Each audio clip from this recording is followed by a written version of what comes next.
Israël a affirmé avoir détruit 130 tunnels du Hamas dans la bande de Gaza depuis le début de ses opérations terrestres. Le Premier ministre Benjamin Netanyahou a déclaré que les forces de défense israéliennes encerclaient la ville de Gaza et menaient des opérations à l'intérieur de celle-ci. Le secrétaire général de l'ONU, Antonio Guterres, a déclaré que le nombre de civils tués dans la bande de Gaza montrait qu'il y a quelque chose de clairement erroné dans les opérations militaires d'Israël contre l'organisation islamiste terroriste du Hamas. Selon le ministère de la Santé du Hamas, les opérations militaires israéliennes ont tué plus de 10 500 personnes, dont de nombreux enfants.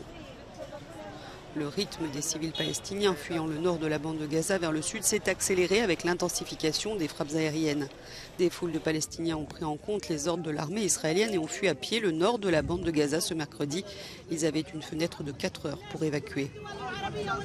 Des milliers de personnes ont marché sur la principale autoroute nord-sud de Gaza, Salah al-Din, avec seulement ce qu'ils pouvaient porter.